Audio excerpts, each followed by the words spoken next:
জয় গৌর সীতানাথ প্রেমানন্দে একবার হরি হরি বল।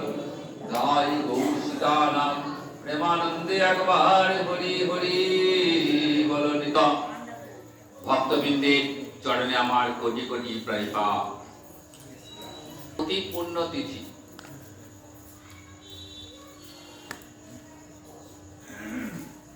অঘ্রাণ মাসের কৃষ্ণপক্ষের একাদশী।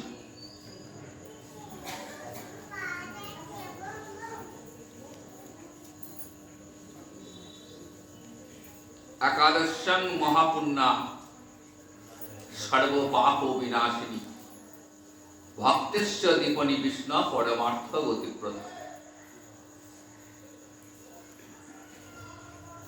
একাদশী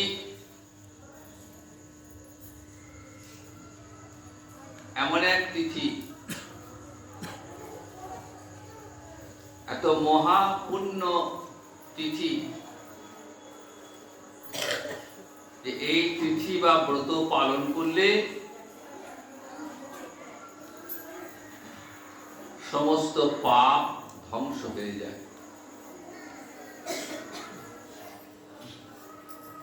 এই একাদশী তিথির আর এক নাম হরিবাসর তিথি, আবার একে মাধব তিথিও বলা হয়। হরিবাসর, বাসর শব্দের অর্থ হলো দিন। তাহলে হরিবাসর বলতে কি বোঝায়? ভগবান শ্রীহরির অতি প্রিয় দিন হলো এই একাদশী তিথি। এটি ভক্ত এবং ভগবানের মিলনের তিথি। ভক্তেশ্ব দীপনি বিষ্ণু পরমার্থ গতিপ্রদা। এই ব্রত পালন করলে কি হয়? দেহের মনের সমস্ত পাপ দূরীভূত হয়ে যায়।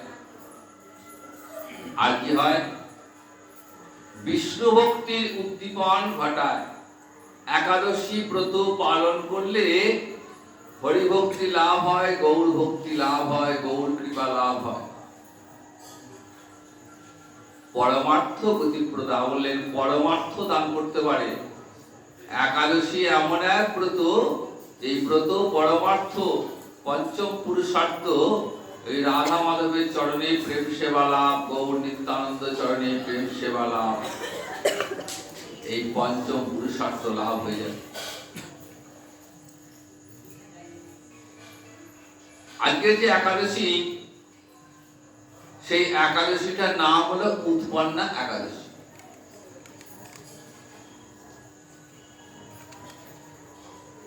প্রতি মাসে দুটি করে ব্রত পালনের নির্দেশ শাস্ত্রে রয়েছে।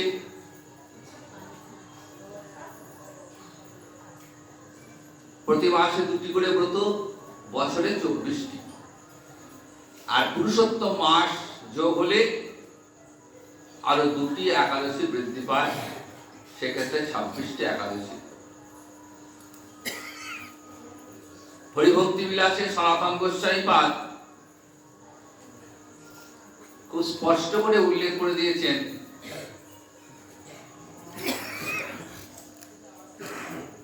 যে একাদশী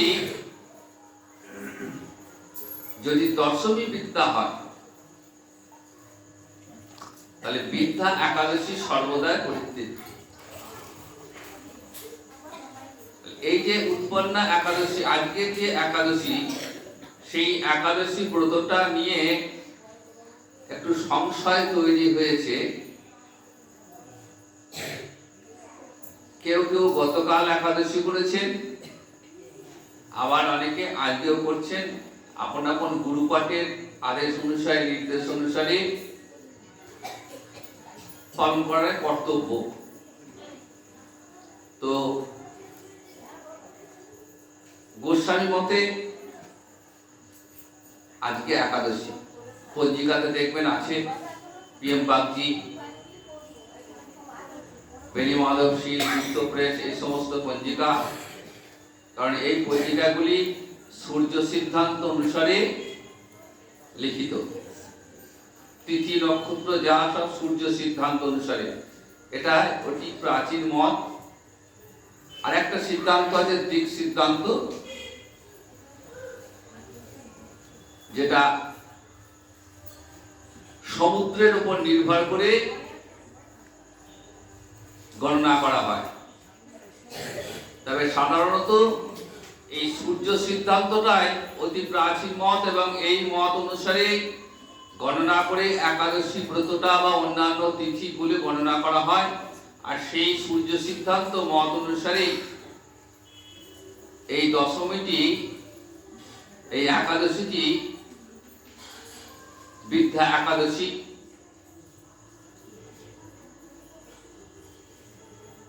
কেন হলো দেখুন,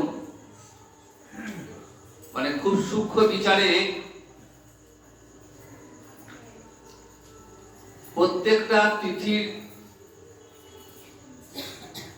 দণ্ড হচ্ছে 60 দণ্ড। তিথি গণনা করা 60 দণ্ডের বিচারে, একমাত্র একাদশী 64 দণ্ড। কিন্তু এই একাদশীটা 64 দণ্ড পায়নি।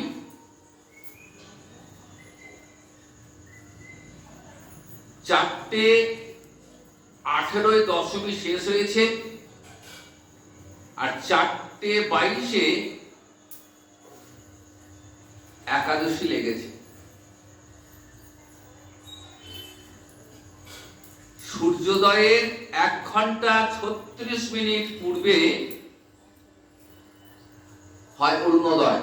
এই অরুণোদয়ে যদি দশমী স্পর্শ থাকে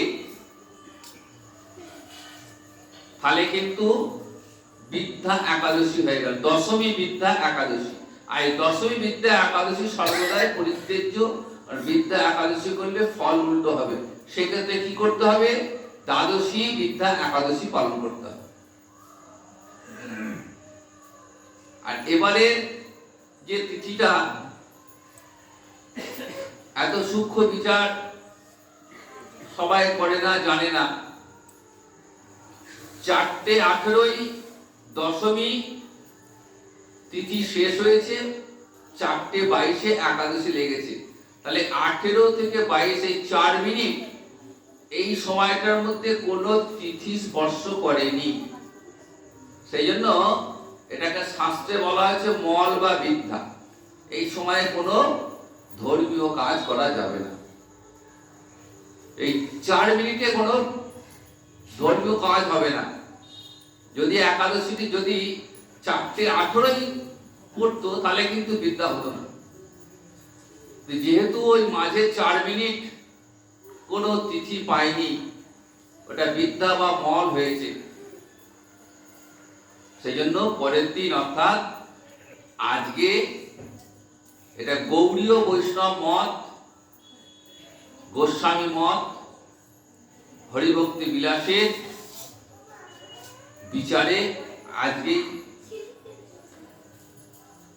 একাদশীটা পালনীয় কর্তব্য। যারা করেছেন তাদের ব্যাপারটা আলাদা, আপন আপন গুরু নির্দেশে হয়তো করেছেন। আর একটা জিনিস অনেক সময় আমাদের মধ্যে খুবই সংশয় লাগে যে বৃন্দাবনে আগের দিন হয়ে যাচ্ছে, অনেক সময় পরের দিন আগে পরে হয়ে যায়। এখন বৃন্দাবনে আর আমাদের পশ্চিমবঙ্গে সময়টা কিছুটা হেরফের হয়। এই কারণে বাংলা একদম পূর্বে অবস্থিত, পূর্ব দিকে, আর বৃন্দাবনটা একদম পশ্চিমে। সুতরাং সূর্যোদয় এবং সূর্যাস্তের সময়ে কিছুটা হেরফের থাকেই। এখানে আগে সূর্যোদয় হয়, তারপরে বৃন্দাবনে সূর্যোদয় হবে। সুতরাং সময়টা একটু এদিক ওদিক থাকেই। সেই কারণে অনেক সময় বৃন্দাবনের সঙ্গে আমাদের এখানকার একটু পার্থক্য হয়ে থাকে। আর আমরা যেহেতু গৌড়ের দেশে বসবাসকারী, সুতরাং গৌড়ীয় মত, গৌড়ীয় বৈষ্ণব মতটাকে আমরা মেনে চলবো, এটাই কাম্য। তো যাই হোক, আজকে যে উৎপন্না একাদশী, সেই উৎপন্না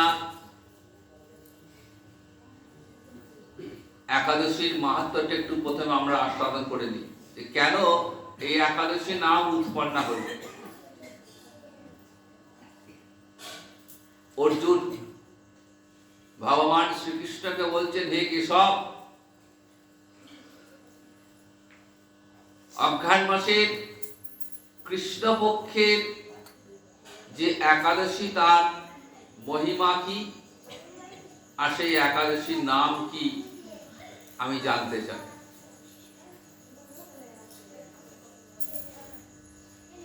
তখন ভগবান অর্জুনকে বলছেন, হে কুন্তি নন্দন, পৃথানন্দন, অর্জুনের একটা নাম হলো পার্থ, পৃথা। কুন্তির আর এক নাম পৃথা, পৃথার পুত্র তাই পার্থ, কুন্তির পুত্র তাই কৌন্তেয়, কুন্তি নন্দন।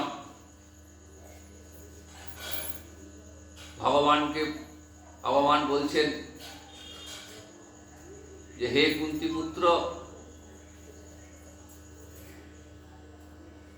তবে শোনো, সত্যযুগে মূর নামে এক ভয়ঙ্কর দৈত্য,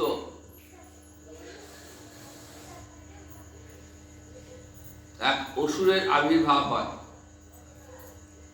ভয়ঙ্কর আকৃতি, দেখতেও কদাকার, কিন্তু ভয়ঙ্কর অত্যাচারী। সেই দানবের অত্যাচারে দেবতারা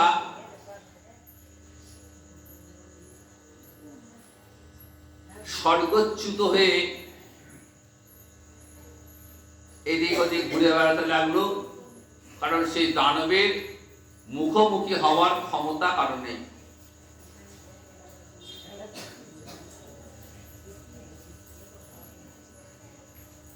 তো দৈত্যরা স্বর্গচ্যুত হয়ে ইন্দ্র রাজ্য হারিয়ে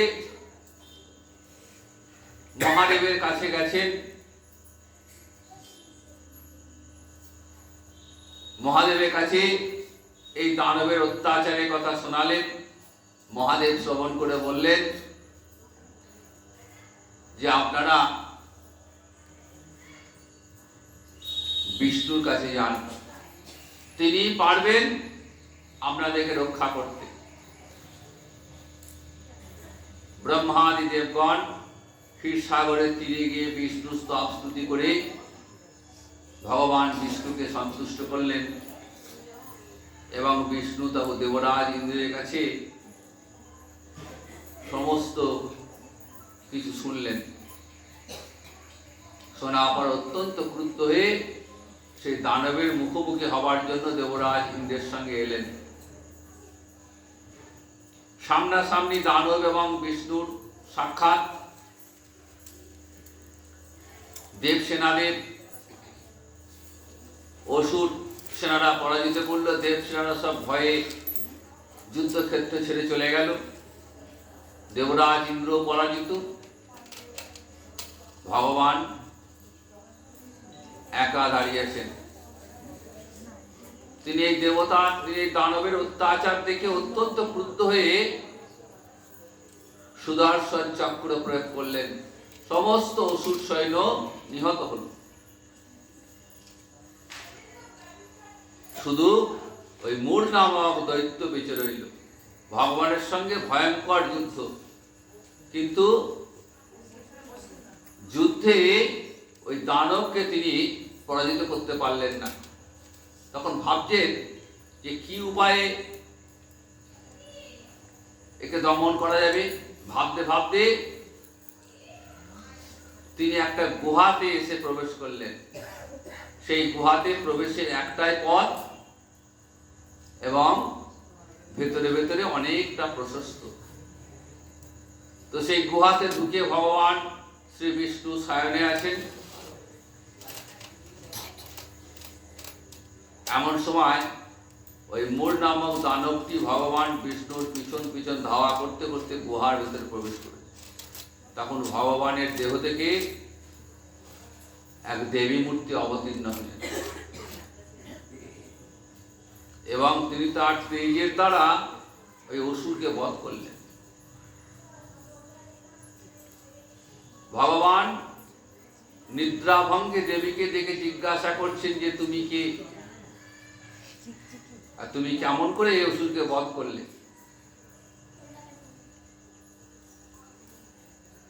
তো ভগবানের দেহ থেকে দেবী উৎপন্ন হয়েছিলেন, তাই ওই দেবীর নাম হয় উৎপন্না। এবং ভগবান তাকে আশীর্বাদ করে বললেন যে আজ থেকে তুমি উৎপন্না একাদশী নামে প্রসিদ্ধ হবে, যেহেতু একাদশীর দিনেই তোমার আবির্ভাব, তাই জগতে সকলে তোমায় উৎপন্না একাদশী নামে জানবে। আর যারা এই একাদশী ব্রত পালন করবে এবং একাদশী মাহাত্ম্য শ্রবণ করবে, তারা আমার কৃপা লাভ করবে, অর্থাৎ ভগবান শ্রীহরির কৃপা লাভ করবে।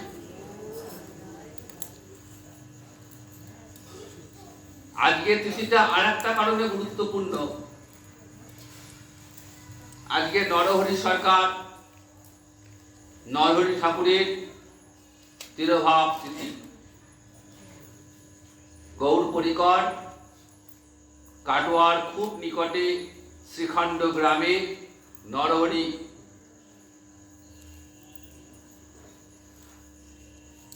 ঠাকুরের তিরোভাব তিথি। আমরা গৌর আরতির সময়ে আমরা এই নরহরি সরকারের নরহরির কথা আমরা জানি। আরতি করে নরহরি গোরা চাঁদের বদন হেরি।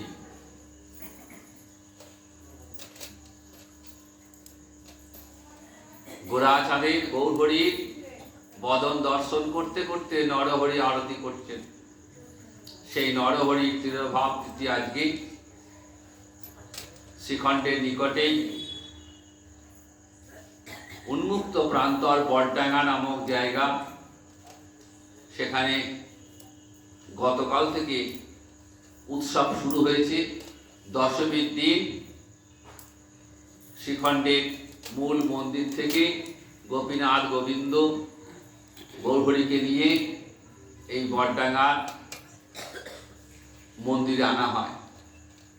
এইখানেই নরহরি মুকুন্দ, অর্থাৎ নরহরি এবং তার ভাই মুকুন্দ সাধন ভজন করতেন। পরবর্তীকালে অনেক বৈষ্ণব সাধক এখানে সাধন করেছিলেন, সাধন ভজন করেছিলেন। এই মুকুন্দের পুত্র রঘুনন্দন। নরহরি সংসার করেননি। নরহরির ভাই মুকুন্দ ছিলেন সেই যুগের একজন বিখ্যাত কবিরাজ বৈদ্য। তিনি ছিলেন রাজ বৈদ্য। রাজা হুসেন সাহেব দেখাশোনা করতেন তিনি। তো তারই সেবিত গোপীনাথ এবং তার পুত্র রঘুনন্দন তিনি গোপীনাথকে লাড্ডু খাইয়েছেন। ভগবান ভক্তের সেবা যে গ্রহণ করেন, এরকম বহু উদাহরণ শাস্ত্রে রয়েছে। কেমন ভক্ত? যে ভক্ত অন্যান্য চিন্ত হয়ে কায় মনোবাক্যে ভগবানের সেবা দেবেন, সেই ভক্তের সেবা তিনি গ্রহণ করেন। গীতায় ভগবান অর্জুনকে বলছেন, দেখো অর্জুন, আমি আমার ভক্তের হাতে পাতা, ফুল, জল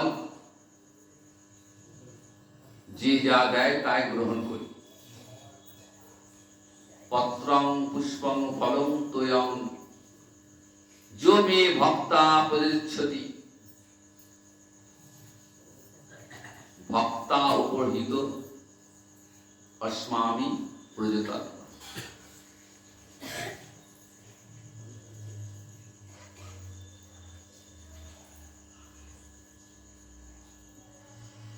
আমি আমার ভক্তের দেওয়া যে কোনো উপহার গ্রহণ করি।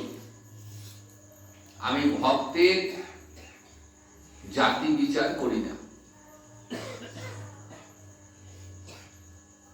শূদ্র দিল না ব্রাহ্মণ দিল, গৃহী দিল না সন্ন্যাসী দিল, নারী দিল না পুরুষ দিল, ধনী দিল না দরিদ্র দিল, এটা আমি দেখি না। আমি শুধু ভক্তের অন্তরটা দেখি। আমার ভক্তের অন্তরটা আমি দেখি, যে অন্তর দিয়ে সে আমাকে দিচ্ছে কিনা, আমি এটাই দেখি।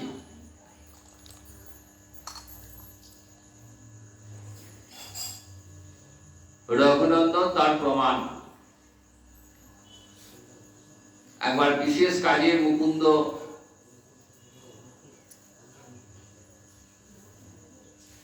তিনি বেরিয়ে গেলেন চিকিৎসার প্রয়োজনে। ছেলেকে বলে গেলেন যে বাবা তুমি আজকে গোপীনাথের সেবা লাগাবে। রঘুনন্দন বালক বয়স, তিনি দেখেন বাবা সেবা লাগাটা দেখেন, কিন্তু আজকে নিজের দায়িত্ব পড়ে গেছে, সেবা করতে হবে। পিতার আজ্ঞা পালন করে বললেন ঠিক আছে তাই হবে। যথা সময়ে গোপীনাথের সেবা অর্চনা করে মা লাড্ডু দিয়েছেন গোপীনাথকে সেবা দেওয়ার জন্য। দরজা বন্ধ করে গোপীনাথের ভোগ লাগিয়েছে, চোখ বন্ধ করে বলছেন গোপীনাথ তুমি লাড্ডুটা খেয়ে নাও। বালক তো, ছোট্ট শিশু ধরুন, পিতা বলেছেন, ও জানে যে পিতা ভোগ দেয়, গোপীনাথ লাড্ডু খায়, কাজে আজকেও খেতে হবে। কিন্তু গোপীনাথ তো খাচ্ছে না। অনেকক্ষণ ধরে আকুতি মিনতি করে খাওয়ার কথা বলছে, কিন্তু গোপীনাথ চুপচাপ। গোপীনাথ কেমন করে সাড়া দেবেন?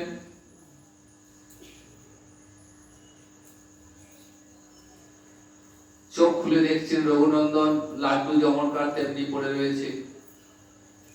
রঘুনন্দনের তো মনে ভয় ঢুকে গেল, তাহলে বাবা এসে দেখবে, বাবা তো বিশ্বাস করবে না গোপীনাথ ভোগ দিয়েছি। ও জানে খেতে হবে, ছোট বালক তো, ও জানে বাবা যখন ভোগ লাগিয়েছে সেই ভোগ খেতে হবে।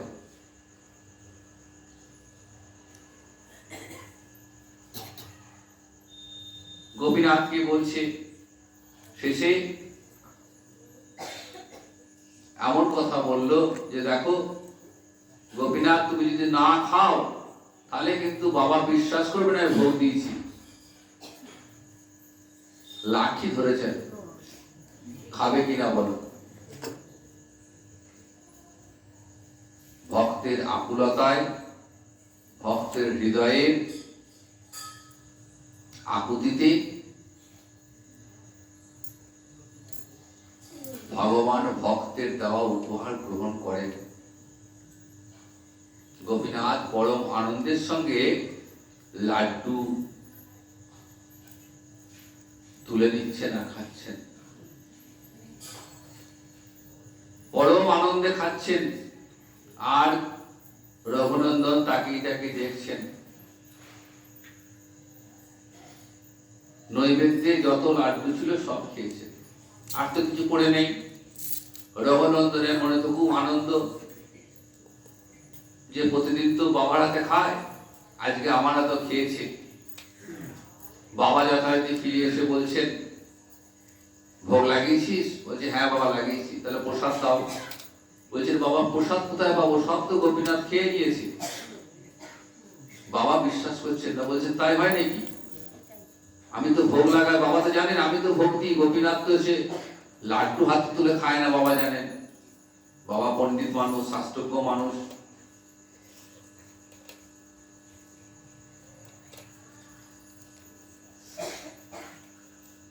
ছেলে কথা বিশ্বাস করছেন না।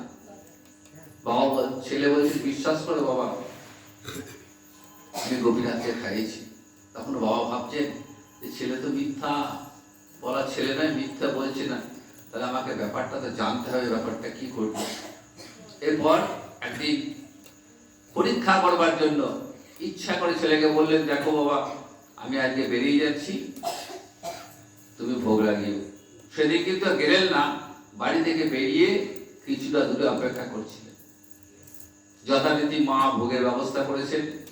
সেদিনও গোপীনাথকে খাওয়ার জন্য অনুরোধ করছেন, আর বাবা পরীক্ষা করবার জন্য এসে ভোগ মন্দিরের দরজাটা সামান্য একটু খুলেছে। তখন গোপীনাথ হাতে নাড়ু তুলে খাচ্ছে। হাতে নাড়ু আর্ধেক খাওয়া হয়েছে, আর্ধেক পড়ে রয়েছে। যেই দরজা খুলেছেন সঙ্গে সঙ্গে খাওয়া বন্ধ করে হাতে নাড়ু হাতি। আজও দেখবেন শ্রীকণ্ঠে বটডাঙ্গায় মেলা গেলে গোপীনাথের হাড়ু 8খানা নাড়ু লেগে আছে। তো সেই ভক্ত রঘুনন্দন যিনি গোপীনাথকে সেবা দিয়েছিলেন, ভক্তের ভগবান আমরা বলি, ভগবানকে পাওয়ার জন্য কোনো কিছুর ধন দৌলত ঐশ্বর্যের প্রয়োজন হয় না। শুধু মনটা গোবিন্দ চরণে, গৌর চরণে সমর্পণ করলেই ভগবান খুশি হন। কারণ ভগবান কার আভিজাত্য ঐশ্বর্য অহংকার তিনি দেখেন না। তিনি দেখেন ভক্তের অন্তরের ভক্তিটা তিনি গ্রহণ করেন। ভক্ত গরিব হোক, কিন্তু তার অন্তরে যদি কৃষ্ণ ভক্তি থাকে, ভগবান সেই ভক্তের দেওয়া যে কোনো উপহার গ্রহণ করবেন। কৃষ্ণকে তুলসী জল দেয় যে জল, তার ঋণ করিতে কৃষ্ণ করেন চিন্তা, তার ঋণ শোধিতে কৃষ্ণ করেন চিন্তা। কিছু না হোক, একটু তুলসী পত্র গঙ্গা জলে গোবিন্দ সেবা করলে ভগবান অতি খুশি হন। কিন্তু ভক্তি থাকতে হবে। অদ্বৈত আচার্য গৌরহরিকে নিয়ে এলেন, এই গঙ্গা জল তুলসী পত্র দিয়ে দেখালেন যে গঙ্গা জল তুলসী পত্রের সেবা কখনো ব্যর্থ হয় না। অদ্বৈত আচার্য ছিলেন বেদ পঞ্চানন, বেদ বিশারদ পণ্ডিত। তিনি যে সময় অবতীর্ণ হলেন সেই সময় পরিবেশ ছিল ভিন্ন, কোথাও কৃষ্ণ ভক্তি নেই, ধম্মকর্মে লেশ মাত্র নেই। এমন এক পরিস্থিতিতে তিনি মনে মনে প্রতিজ্ঞা করলেন, মোর প্রভু আসি যদি করি অবতার, অবশ্যই সকল জীবের করিব উদ্ধার। প্রতিজ্ঞা।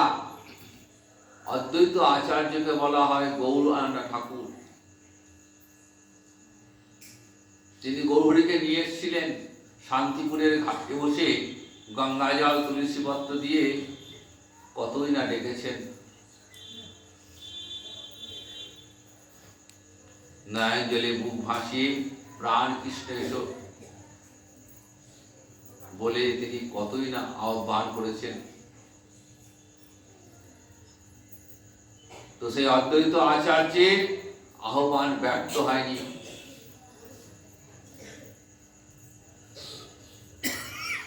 গৌরহরি নিজ মুখে বললেন,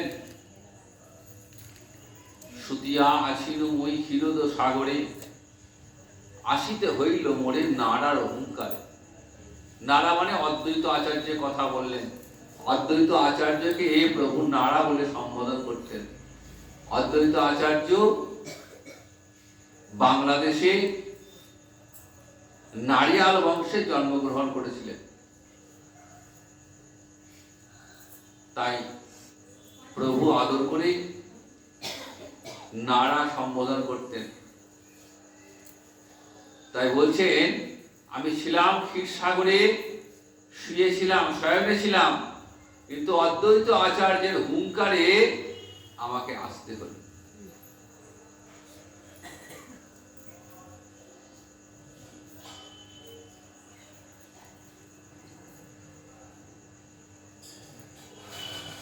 তো এলেন কেন?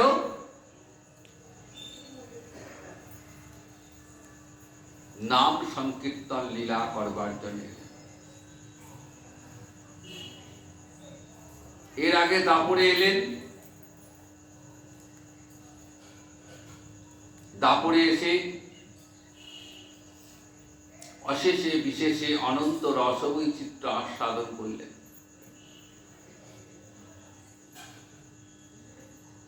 প্রাণ ভরে ভক্তের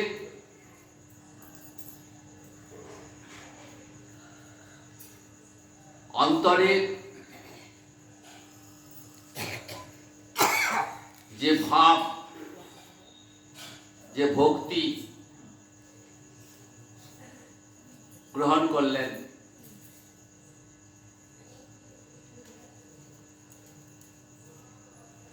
দাস্যরস, শান্তরস,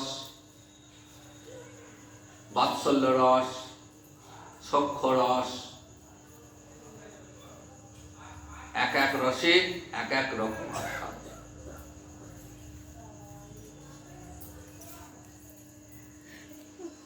সব শেষে আস্বাদন করলেন মধুর রস।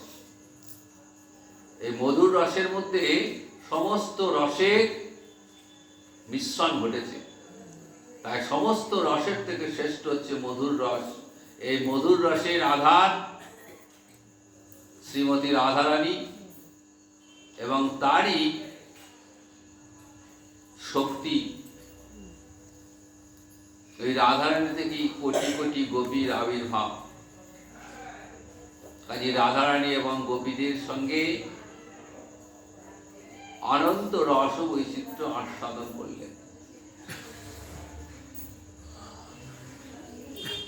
তারপরেও গোবিন্দের অন্তরে তিনটি বাসনা অপূর্ণ রয়ে গেছে। কৈছন রাধা প্রেমা, কৈছন মধুরিমা, কৈছন সুকেতি হবর।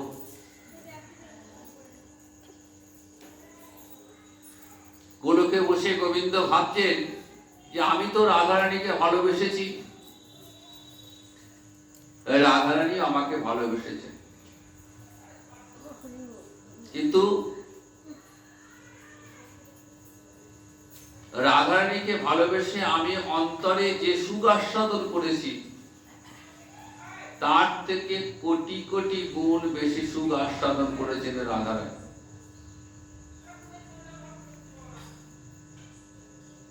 তাহলে রাধারানীর প্রেমের মধ্যে এমন কি মাধুর্য আছে যে আমার মতো পুরুষোত্তমের মনকে টলিয়ে দিয়েছে। গোবিন্দ হলেন পুরুষোত্তম। এই জগতে এমন কোন নারী নেই যে গোবিন্দকে বশীভূত করতে পারে। এই জগতের এমন কোন জীব নেই যে গোবিন্দকে বশীভূত করতে পারে। অনন্ত কোটি বিশ্ব ব্রহ্মাণ্ডে এমন কেউ নেই যা গোবিন্দকে বশীভূত করতে পারে। আর সেই গোবিন্দ রাধারানীর প্রেমে উন্মাদ হয়ে গেছে।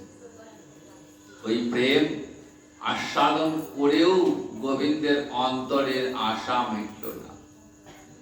মনে মনে ভাবছেন এই প্রেমের এমন কি মহিমা, এই প্রেমে কি এমন রয়েছে যে আমার মতো পুরুষোত্তমকেও বশীভূত করে তুলল, উন্মাদ করে তুলল। কৈছন রাধা প্রেমা, কৈছন মধুরিমা। তাহলে রাধারানীর প্রেমের মধ্যে এমন মাধুর্য রয়েছে, সেই মাধুর্যটা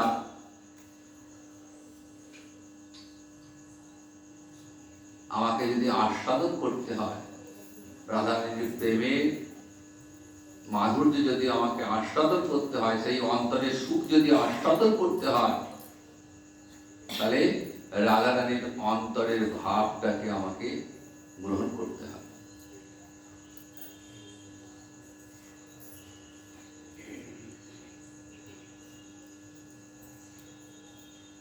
তারপরে কৃষ্ণলীলা শেষ করে গোলকে বসে গোবিন্দ এমন কথা ভাবছেন,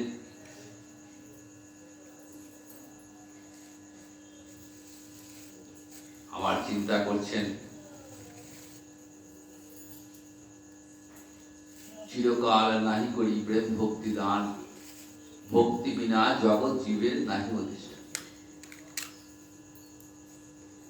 সেই কবে কোন কলিতে একবার প্রেম ভক্তি দান করেছিলাম, তারপর কত কলি গেছে, আর তো জীবকে প্রেম ভক্তি দান করা হয়নি। আর প্রেম ভক্তি না পেলে তো জীবের মুক্তি হবে না।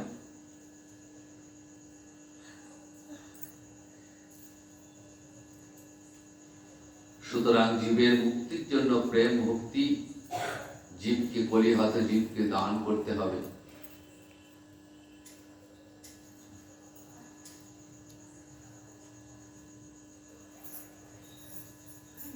যদি জীবের অন্তরে যতক্ষণ এই অভিমানটা না আসছে যে আমি কৃষ্ণ পদদাসী, আমি শ্রীকৃষ্ণের চরণের দাসানুদাস, ততক্ষণ পর্যন্ত জীবের মুক্তি হবে না। গোবিন্দই অনন্ত কোটি ব্রহ্মাণ্ডের নিয়ন্ত্রক, তিনি পরমেশ্বর, তিনি পুরুষোত্তম। তার কৃপা ব্যতীত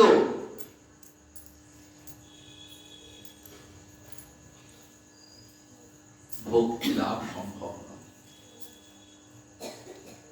সুতরাং এই কৃষ্ণ প্রেম আস্বাদন করতে গেলে, লাভ করতে গেলে আগে গোবিন্দ চরণে ভক্তি লাভ। ভক্তি ছাড়া মুক্তি হবে না। তাই প্রভু কলির জীবের মুক্তির জন্য ওই রাধারানীর ভাবকান্তি অঙ্গীকার করে কলিহত জীবকে উদ্ধার করবার জন্য, প্রেম ভক্তি বিলোবার জন্য শচীগর্ভ সিন্ধু মাঝে অবতীর্ণ হলেন। এসে দেখছেন যে কেউ হরিনাম করে না,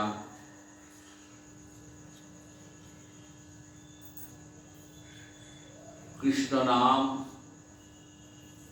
কোথাও নেই, গীতা ভাগবতের প্রচার নেই, যদিও বা দু এক জায়গায় প্রচার আছে, কিন্তু সেখানে ভক্তির কোনো ব্যাখ্যা নেই। অনাচারে অধর্মের দেশটা ভরে গেছে। কাজে জীবকে উদ্ধার করতে গেলে নাম প্রেমে ভরিয়ে দিতে হবে।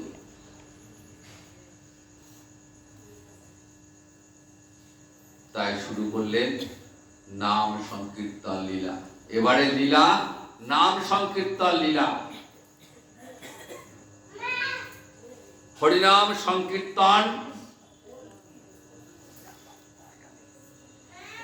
লীলা করবার জন্যেই প্রভু এবার অবতীর্ণ হলেন। তবে এবার ভগবান রূপে এলেন না। কেমন রূপে এলেন? স্বয়ং ভক্ত সেজে এলেন। কারণ ভক্ত না সাজলে, ভক্তি হচ্ছে ভক্তের বিষয়, ভগবান হচ্ছেন আশ্রয়, ভগবান হচ্ছেন বিষয়,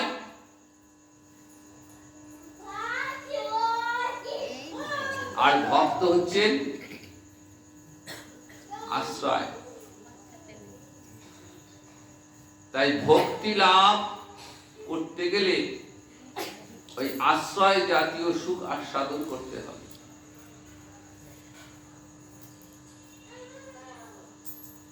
তাই নিজে স্বয়ং ভক্ত হয়ে এলেন, কপট সন্ন্যাসীর বেশ ধারণ করলেন।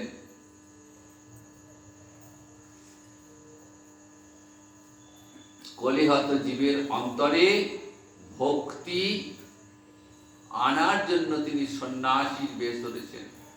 কারণ সন্ন্যাসীর বুদ্ধিতে লোকে আমায় প্রণাম করবে, তবেই না জীবের উদ্ধার হবে। শিবাসঙ্গনে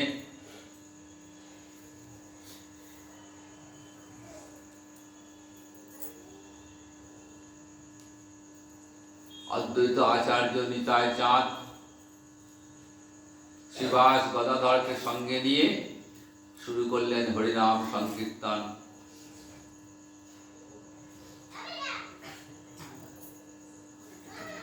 একাদশী দিন উপস্থিত হলে সারা রাত নাম সংকীর্তন করতেন, কারণ হরিবাসরে হরিনাম সংকীর্তনটাই বিধান, শ্রীহরিবাসরে হরি কীর্তন বিধান। নিত্য আরম্ভেলা প্রভু জগতের প্রাণ, তাই হরিবাসরে কীর্তনটাই বিধান। তো সেই কীর্তন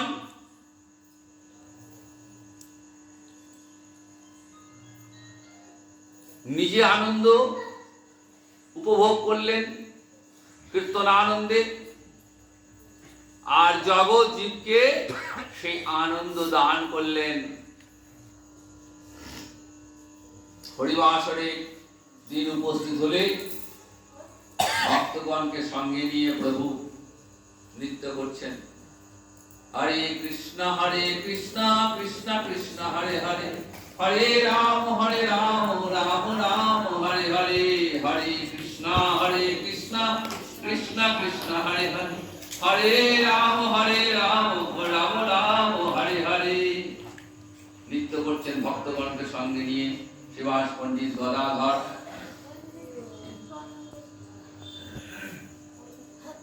আর সেই নৃত্যে গোটা নবদ্বীপ মাতোয়ারা।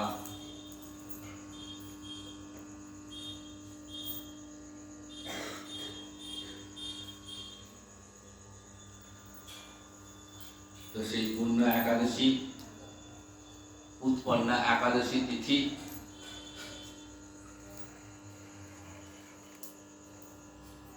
সেই একাদশী ব্রত কথা, একাদশী ব্রত শ্রবণ করলে, মাহাত্ম্য শ্রবণ করলে জীবের পরম গতি লাভ হয়। আর নিষ্ঠার সঙ্গে ব্রত পালন করলে গৌর চরণে, কৃষ্ণ চরণে ভক্তি লাভ হয়। তো সেই পূর্ণ একাদশী তিথি এই সমস্ত ভক্তবৃন্দের চরণে কোটি কোটি প্রণাম, গৌর নিত্যানন্দ চরণে প্রণাম জানিয়ে আজকে এখানেই বিশ্রাম নেব। পূর্ব আরতি হবে, আরতি পরে হরিবাসর কীর্তন আছে। সুতরাং আবার একদিন আমরা আস্বাদন করব।